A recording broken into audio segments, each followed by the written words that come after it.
Hello, everyone. This is Jennifer Shryock with the RAIN sessions, where I interview people and learn about how they found their purpose. Today, joining me is Sarah Seidelmann. Hello, Sarah. Welcome. Hello. Thanks for having me on, Jen. Thank you so much. Some of you may have seen Sarah interviewed me recently, and I was so inspired that here we are. I've started a whole new series and invited Sarah back. So I'm going to dive into the first question, which is, what kind of work did you do before you felt called to a change? Well, before I was a board-certified surgical pathologist, and not everybody knows what a pathologist is, but you're basically a physician who goes through medical school and residency, except for patients. Rarely, you don't see patients for the most part. There are some exceptions to that, but mostly you're a consultant for other doctors. So I was basically in a laboratory and in an office with a microscope, looking into my microscope all day long, making diagnoses of diseases, or showing that it was benign and there was nothing going on, also ruling out diseases. But that was pretty much my job.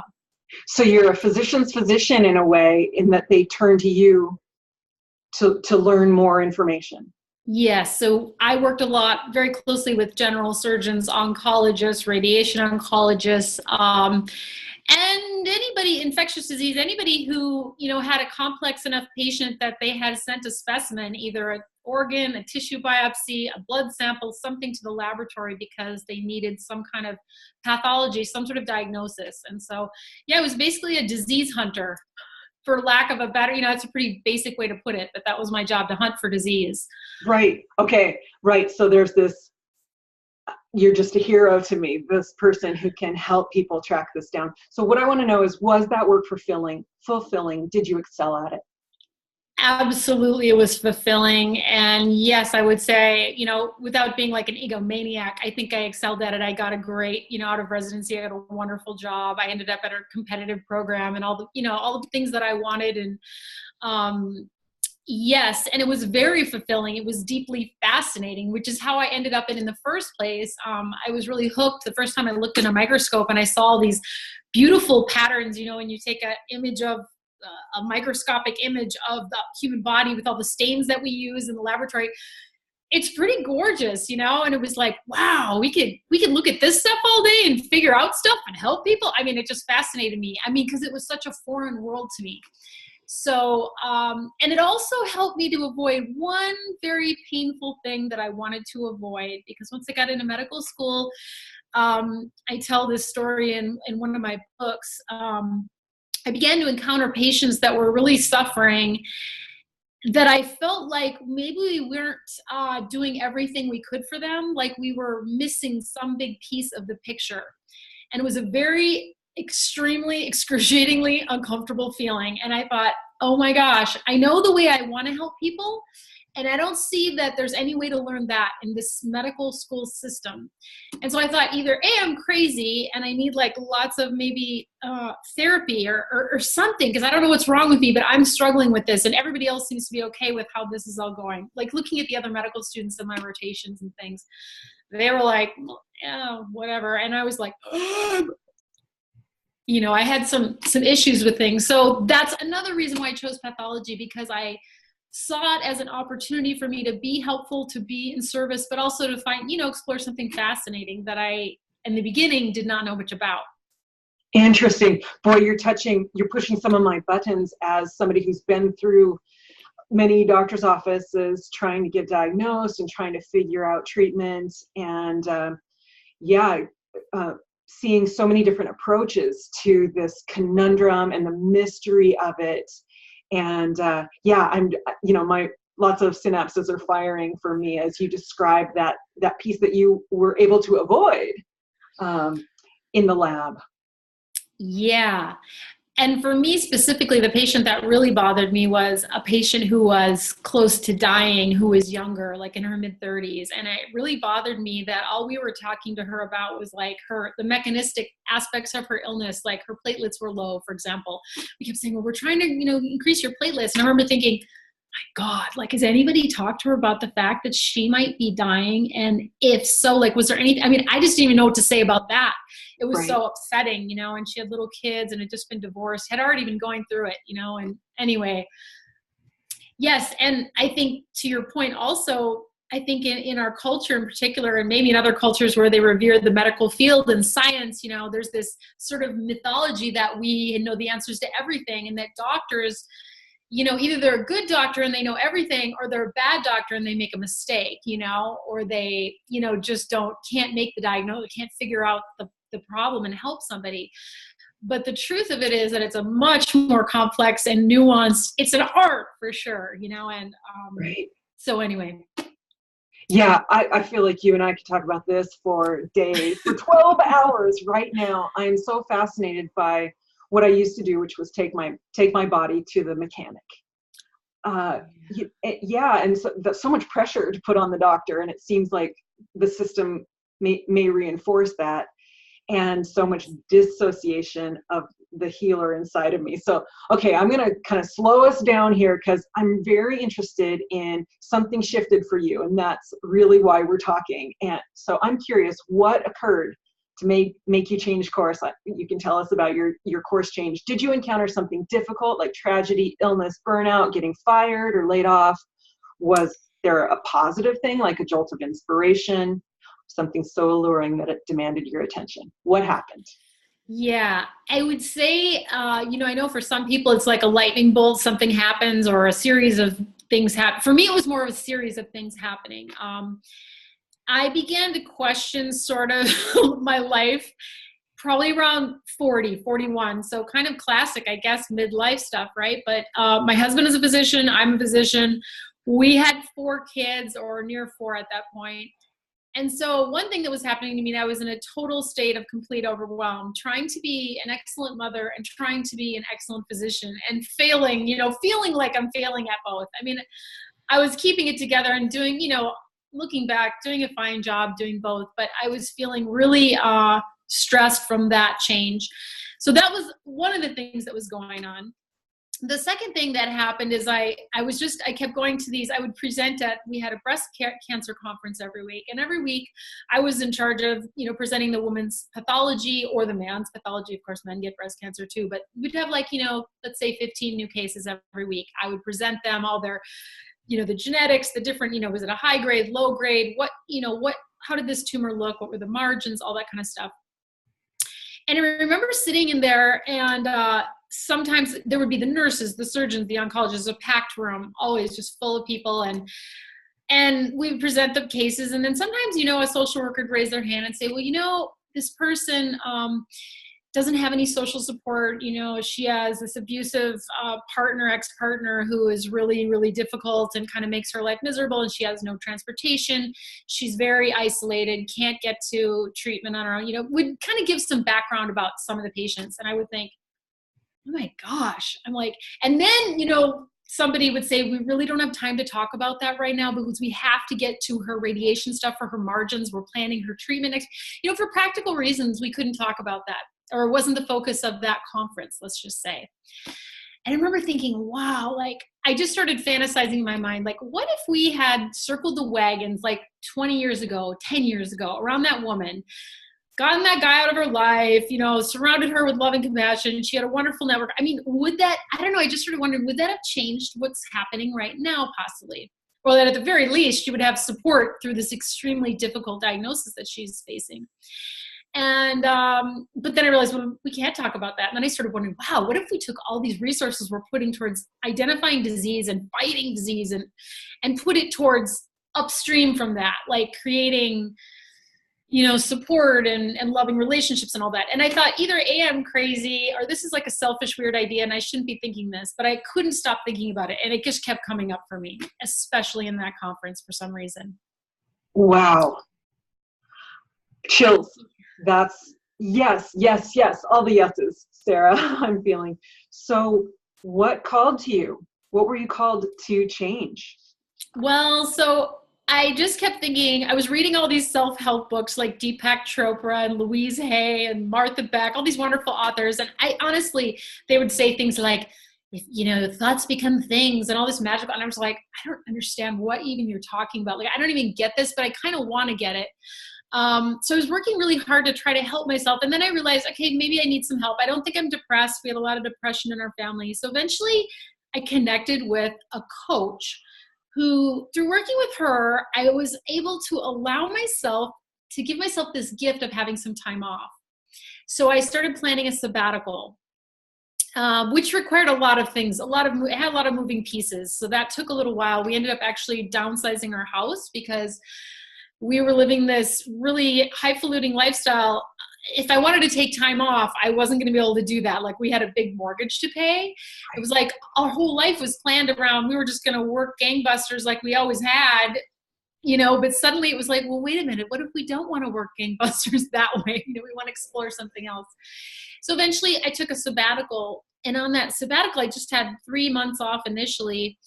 I started spending time out in nature, and it was strange. I started feeling really good. And up until that point, I kept trying to force myself to feel good, because I say, like, Sarah, you're healthy, you've got a great job, you make good money, you've got financial security, you get to travel, like, on the little time, you don't have a ton of time off, but when you do, you get to go cool places, and your kids are all healthy. Like, what's wrong with you? You should be happy. I was kind of beating on myself with that. But that summer, when I started wandering around in the woods, I started getting a real taste of that feel good, like what that really feels like when you deep down in your bones feel good. And I was remembering, like, when I was a kid, because I used to spend time in this little creek near our house, and like just this absolute peace, and like all the troubles would kind of fall away for a while when I would be out in the woods. And then one day I had this weird experience where I was sitting by these cattails and by this like marsh, and I was really drawn to a marsh, which I think is really curious. Like, ask yourself why you get drawn to certain places. And now I think, well, I was kind of falling apart and like decomposing, like a lot of the stuff that happens in marshes. But anyway, these cattails were blowing, and for a split second I was like, that's so weird, but it feels like they're kind of trying to communicate with me. They're blowing and bending, and it's almost like a response to my thoughts. And then I was like, okay, Sarah, you might be just kind of going down a weird path. And, in my family, we have quite a strong history of bipolar and people, having nervous breakdowns. And so trust me, I was kind of like, this feels good, but maybe a little too good. This might be weird. Like, why am I thinking this? But I remember shooting a little footage on my iPhone, because I was just like, what is that? I wanted to review it later. Like, what was going on there? Kind of this weird communication that I didn't realize there was this other maybe aspect of the world around me. And so that got me thinking. And then I stumbled into, and I'm sure as these interviews start to roll out, people tell you, like, I stumbled into this book in a bookstore, and it just like didn't fall off the shelf to me, but I was like, picked it up, and it was about animal spirits and how like wild animals could have messages for us. I was like, literally, trust me, I'm a board certified physician. I am not looking to animals for guidance right now. Right. That's the craziest thing I've ever heard. But there was something about that book. I just had to buy it. And that night we were at like a soccer tournament. I remember in the hotel just being like, I was reading it, and I was like, wow, this is really interesting. And kind of fun and fascinating. And at that time, I really honestly was just like, I have no idea how I'm going to figure this out. And I've got 2 months to better figure it out, because I got to go back to the microscope. But that led me to these ancient set of tools and ideas of shamanism that, everything around us is sourced and alive and can speak to us. And in nature, some of these spirits and things can help us. And there's this natural relationship that everything is interconnected, and we're all, and I was like, wow, and so I started playing with just the simple idea that beasties might have, or like what I like to call beasties, because it's kind of a fun and playful name for all kinds of creatures, might have messages for us. And by gum, when I started to play with that, I found they did have messages that did make me feel better. And I was like, well, you can't really prove that. I mean, I don't understand this, but it's helping me. So eventually I got the courage to share it with a few of my good friends, because I was like, I'm either A, crazy, or I don't know, but so one weekend I shared with them this idea of wild animals could help you. And maybe if you aligned with a wild animal that meant something deeply to you, and kind of lived your life the way they live their life in some way, you would thrive. And that weekend, all my friends who are brilliant, on huge boards of this and that, highly educated, very smart people, were all like, dude, this is amazing. Like, they were like, I'm getting insights I've never had before. Like we were all just like goosebumps like the whole time. And like one of the friends, remember, I was like, and sometimes, you know, you can have like even physical characteristics of the wild animal that you're meant to like kind of work with the spirit. And like this one of friends, she lifts up her ear. She goes, it turns out owls like have one ear like lower than the other because they do this three-way echolocation with their sound. They bounce sound. And she shows us like one of her ears is way lower than the other. And we're all just like, whoa. And I just realized something so much deeper and so much bigger here that I couldn't explain. I couldn't understand fully, but I knew it was really helpful and I knew it was really delightful and it was like inspiring people. Wow. So what do you do now? So then of course I had to figure out, well, you know, you can get messages from various animals that cross your paths, but in these shamanic traditions, there's this idea that most people have at least one major animal they work with for their whole life. And so then I went to endeavor to figure out who mine was. And of course, being a physician and being scientific, I was like, I will make a checklist. I started writing down all the important animals in my life. And like when I'd seen it, you know, what was important about them to me. And it was just, I couldn't figure it out. I was getting more and more frustrated. Well, meanwhile, like my friends who had introduced this concept on a weekend, they were like, oh my gosh, I totally know who mine is. And it's so awesome. Like it's changing my life. And I'm like, oh man, I want that too, because I'm so lost. And so eventually went on what's called a shamanic journey, which is where, you know, somebody drums for you this particular drum beat and you go on this guided, it sort of can be guided or you can just learn the technique. To the lower world, which is this place where loving and compassionate spirits who are in animal form dwell. And again, like if you told me I was going to be doing this 6 months before that, I would have been like, you're crazy. But there I was. And when I went on that journey, I met this mother bear and she just rubbed my back and she kind of took me up on this hill. It was kind of in a vision, almost like a dream. She showed at the bottom of the hill, there was almost like this ocean. And she said, that's where you're going. It's not that far, like where you're headed. And all you have to do is kind of enjoy it, enjoy the journey, enjoy getting there. And then we just started rolling down this hill like little kids do, you know, on our sides, except we don't, in this vision, I didn't get sick and throw up or anything. And we were just crying and like tears. I remember getting up from that journey and like tears like had run down my face because it was just like that pure ecstatic joy that you have as a kid. And when I got back from that drumming journey, I was like, my logical self quickly screeched back into my brain. I mean, for some way I was able to let go of that for a while and was just like, what was that? You made that up. You know, that's just couldn't be, you know? And I was like, okay, well, maybe I did make it up, but dang, that was awesome. And also it just felt really like I felt so loved for that little time. It wore off as the days marched on, but I thought, there's something there. I don't really fully understand what it is, but I would like to explore that more. Yeah. Yeah. So what does that look like for an MD? So after that, I, of course, being into a person who's chronically educated, I mean, like my whole life is about education and loving to learn. I ended up seeking out some additional training because I did start visiting that mother bear on a regular basis, but then I started having more questions like, what really is this? And like, can she help me with, you know, every time I would ask her questions and things like that. And I was reading lots of books on shamanism and that was helping, but I really wanted to meet with somebody who's doing this work in real life. And that class really helped because it just gave me a little bit more of a framework. And also I got to realize, my gosh, there's a bunch of other people who are doing this stuff. And then there's this teacher guy who's really great and funny and seems normal, even though, he's got a house and there's some people who seem to have jobs who are doing this work. Like it wasn't just for like, I don't know, people who are really on the edge, because I think that was my fear. Like something's wrong with me that I like this, or, somehow this is going to be dangerous for me if I dabble in this. And there was a healthy amount of fear, and I think probably warranted. I mean, anytime we say yes to our hero's journey, there's no guarantee in life, that it's going to go well or that things are going to be okay. And so, yeah, I had a lot of fears, and from then, eventually I became so I guess, enchanted with this world and this way of viewing the world and shamanism, and seeing how much it helped me and seeing how much it helped other people, that I eventually, after a few more years of more deep exploration, I didn't go back really ever permanently to medicine. I did do some part-time work for a little while, and I extended my sabbatical to 6 months so I could keep exploring.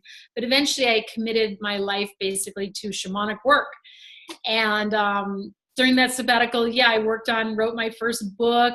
That was another kind of repressed dream. And looking back too, I realized that that first patient that I told you about, who I was really just confounded with, and I didn't realize this till later. So sometimes I think the ahas come later, because I don't think we always understand consciously what's happening to us when things are falling apart. At least I didn't. But looking back later, that patient was almost like my first invitation, like, do you want to take the hero's journey? Do you want to come and learn how to relieve suffering in the way that you know you could, or you sense that you could? And I was like, oh no, that's way too scary. Like, I don't even know how to do that. And I've got bills to pay and student loans to pay off, and there's no way I'm doing that. But by age 40, combined with the kids and the overwhelm of being a mom and a parent, a working parent, I think that's when that call came back much more strongly. And so now what I do in shamanic work, when I work with people, I am coming and giving them and treating them and offering them the possibility that I think 25 years ago was what I longed to give that patient who was dying of breast cancer. And now I feel like I have the tools and the skills to be able to offer that to somebody. And so what I do now full time is, writing books as well, but I do shamanic healing, which is basically working to heal the spiritual aspect of whatever's going on with somebody. So be it physical illness, be it grief and loss, be it anxiety, depression, simply a feeling of feeling confused that you're not doing what you're supposed to be doing, which was sort of what I suffered for. So I do see quite a few people that are in transition between careers or different things like that. And what the shamanic practitioner, essentially what my job is to alter my consciousness, which is what we use the drum for, that particular drum beat, so that you alter your consciousness so that you can connect with loving and compassionate spirits like my mother bear and many, many, many more that I've gotten to know now through the years, in order to provide help and healing for another person, or to provide help and healing for a community. Although these things sound so strange and sort of like out of this world, they are very pragmatic tools as well. And I mean, and that's why we think they've been around for 50, 70, 80,000 years. I mean, people believe these tools have been around because human beings have had problems, for a long time, and they help to solve these problems in a pragmatic way. For example, maybe in earlier times in this continent in North America, when the tribe was starving, the person who was the shamanic healer, or the person who could communicate with the spirits, maybe it was more than one, would go and ask the spirits, like, what do we do to correct this problem? Our people are starving.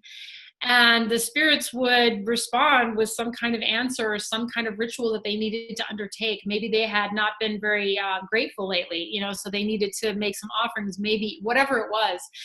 And then they would see, like, okay, were they able to then successfully hunt buffalo after that, or to feed their families? And if they were, everybody would go, that's a good shaman, good job. That gal or that guy did a good job for us. And that's how the shamans in those communities were kind of board certified in a way, not by experts, but by their communities seeing the results of their work.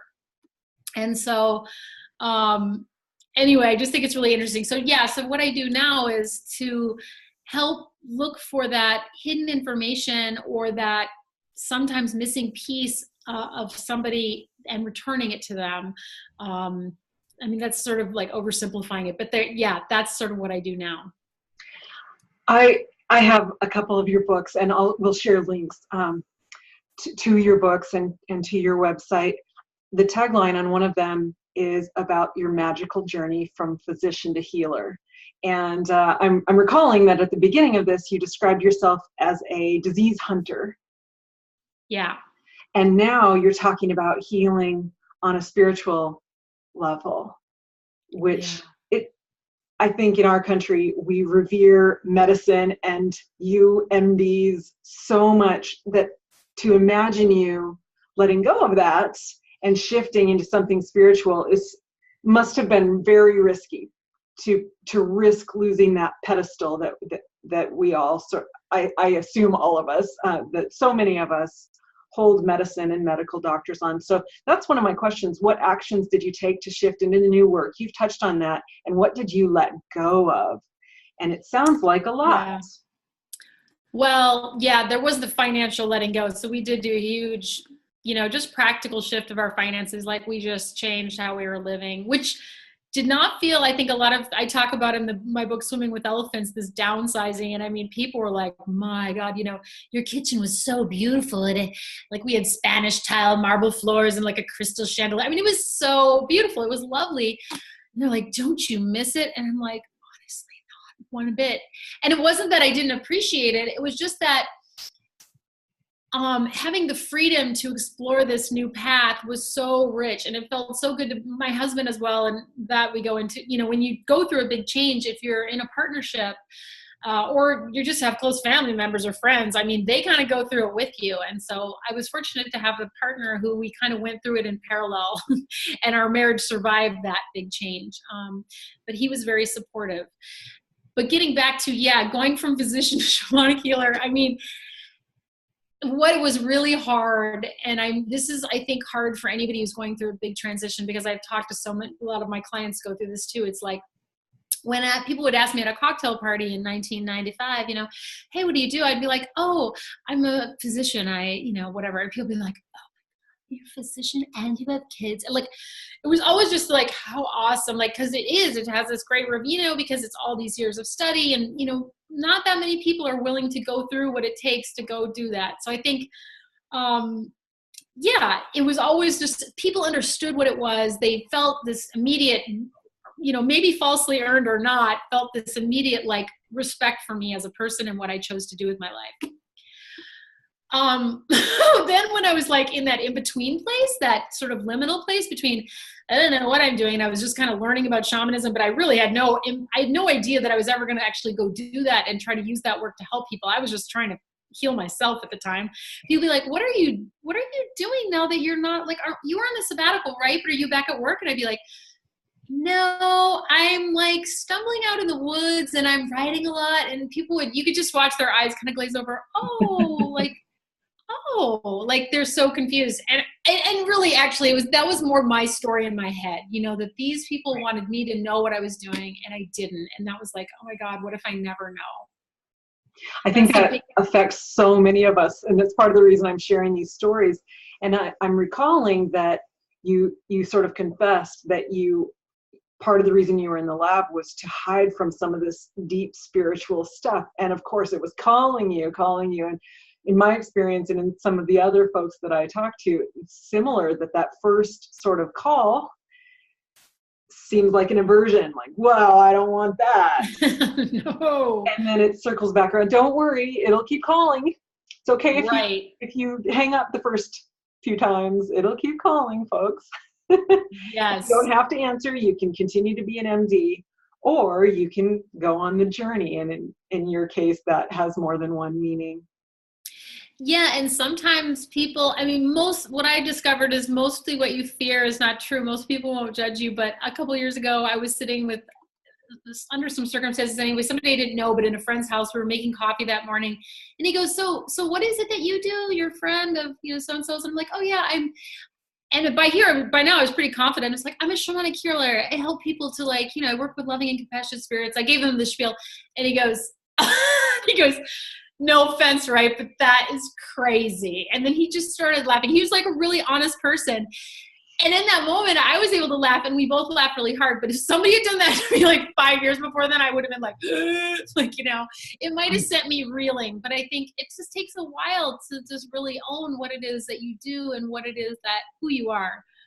Yes. And a lot of what I do now in my work, just getting back to what's the difference between medical sort of healing and shamanic healing, and I don't know if we can totally contrast those things, because I think medicine is also massively needed. And I think you're absolutely right. The system puts so many constraints and pressures on people, so it makes it very difficult for physicians and PAs and nurses and nurse practitioners to be present, because there's the computer and there's all this stuff that they have to do. And so those that do actually show up and listen to you, like, oh my gosh, encourage them, because it's not easy to do what they're doing.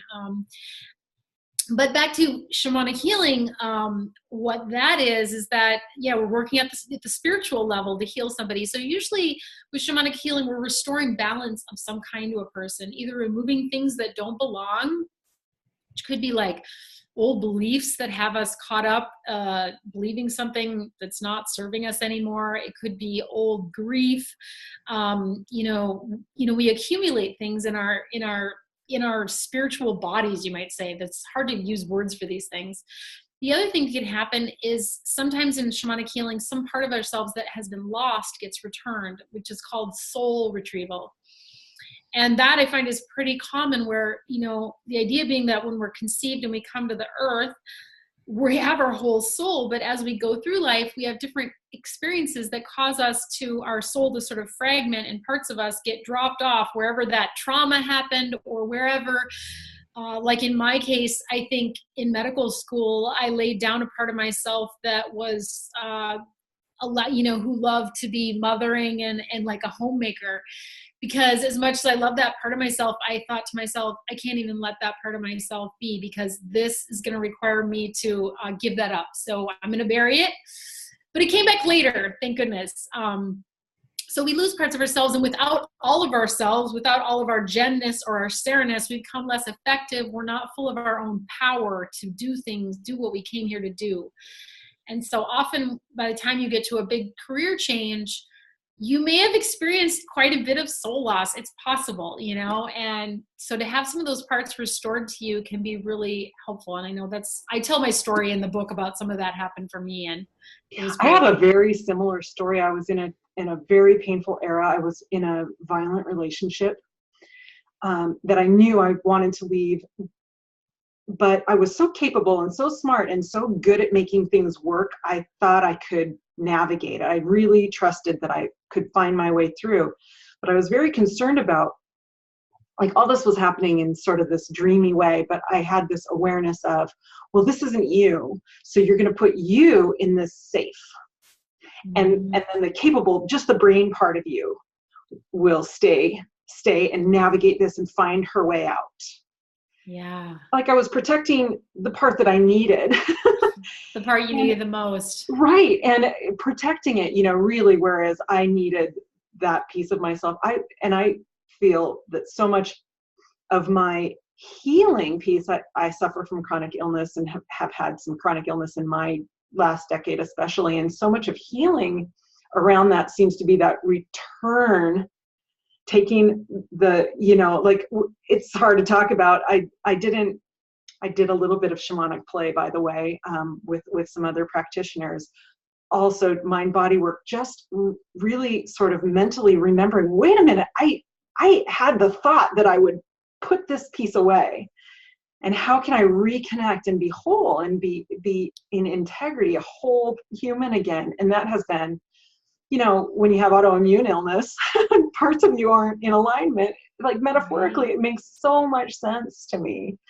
Yeah. Not something I talked about to my doctors too much, but even they, I think, would have been like, yeah, maybe you want to be a whole person, just in the medical sense to help yourself. So I love that piece that you refer to in soul retrieval. That's so beautiful to me. I can very much relate. And I always want to make it clear that none of us is like the knowing is like the cause of our own illness, or the cause of our misfortune, or the cause of things going badly, or whatever.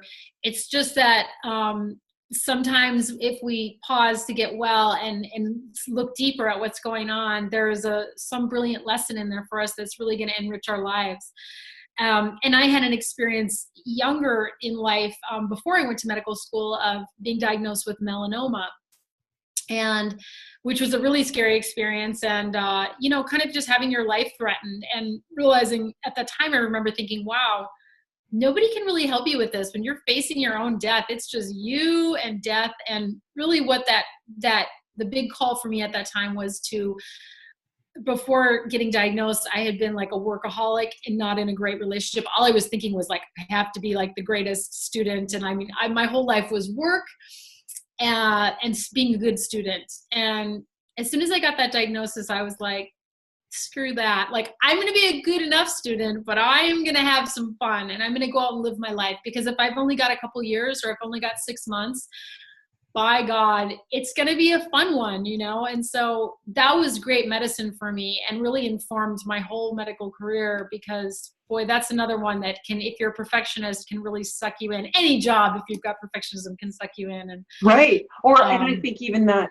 chapter of my life, like I wanted to organize it in just the right way in order to leave, rather than just get out and then, you know, pick up the pieces. Thank you so much for that reference to, we don't make ourselves sick with this stuff. And there might be healing on even more than just the physical level through whatever comes our way. Thank you. Yeah. Things that just make life sweeter. Mm-hmm. Yeah. Thanks for that. That's there's so much shame about getting sick in at least the culture I'm aware of. Yes. And it can really be, even the spiritual talk can be very confusing if we don't clarify that. I want to move into a couple more questions. How do you define success now? And where are you in relation to that definition? I think success is really just loving what you do and how you do it. And I really, well, someday, not that I don't struggle some days, like right now I'm working on a new writing project, and boy, that brings up challenges. But when I leave my office after a day of doing shamanic work with people, I have that deep sense of peace, like, oh, what a beautiful day. And even if it's difficult things that people are dealing with and hard things, it's the sense of like, wow, I'm doing exactly what I'm supposed to be doing and exactly with the people I'm doing it with. And that doesn't mean it's perfect. It doesn't mean there aren't challenges. I still like struggle with accounting and some of the stuff I've had to learn how to do to run my own business, or, you know, to hang a shingle on the wall and say, this is what I do. But yeah, it's this deep satisfaction. And on some days, like, incredible, you know, and I had those days in pathology too. It's just, I had those for years. It's just that I reached a point where something new came, and it's like, boy, you don't have any control over that. Right. Unfortunately. I mean, fortunately, I guess, because I absolutely love what I do now. So I think that's my definition of success. I really appreciate that you felt fulfilled in your work before, and you reached a point where you needed to change it. My sense is that many of us believe that a calling is a one-shot deal, and then you reach this point, and then you're there, you've achieved it, and you live happily ever after. And what I'm experiencing and what I'm hearing in these interviews is that, sure, maybe you were called to pathology, to medicine, and then you were called beyond it, or to something else, and that sometimes it's just the series of trails that branch off. Absolutely. I think I definitely experienced shame around that. And for months, I would study, like, I had coffee with a cardiothoracic surgeon. I'm like, he seems to be just fine. He's been doing this forever. And like, he's found joy in like Italian cooking. So like, he became this amazing gourmet chef who was passionate about ingredients and traveled, you know, he loved it, but he also was really great at what he did. As a physician, I was like, why can't you just do that, Sarah? Why can't you just, you know, it was like trying to force myself to be like other people. And I think a lot of people do take a sabbatical and they find that magical thing that makes what they are doing remagicalizes it for them again. You know, I've seen that too. So it doesn't mean, you know, if you read my book, you're suddenly going to go, oh my God, I've got to leave. And you're going to be thrown into chaos. Because I think we all find different paths. But right. And in the work I do, I'm helping people find purpose as well. And I think sometimes we avoid the conversation because of the fears that we're going to have to walk away from something good. Like, my The mother golden medicine. handcuffs. Right, right, or something that's culturally acceptable, and sometimes we do, but not always. We get to Yeah. choose either way. You could have chosen to stay.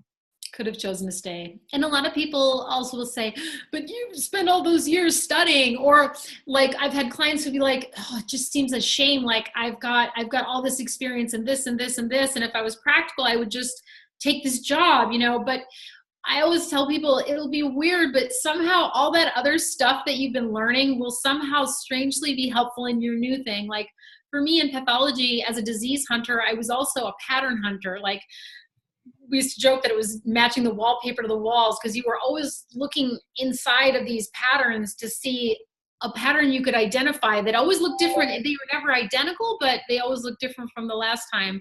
And that's really a lot of what shamanic work is too, is seeing patterns and helping people to, you know, find out what their patterns are and sometimes shifting those. So I love it. I yeah. love it. What legacy do you want to leave? I would like to leave the legacy that, you know, just that people know how loved that they are, and that anything is possible, and whatever they're being pulled and drawn to do, you know, if they just take the tiniest step towards that, you know, the universe is a kind place and it's going to rise up to help them on their path somehow. Wow, that feels good to hear. Now I got to remind myself of that today. That's right. That's right. What we most need to remember, or we most need to know. So true. And what I'm learning from others is so often, just like you said, they start down this path just trying to serve their own needs through something difficult. Yeah. You said something about you wanted to heal yourself, and it leads to work, to legacy work that can ripple out beyond you. Thank you so much, Sarah. This You are is so such welcome. a treat. Thank you, Jen.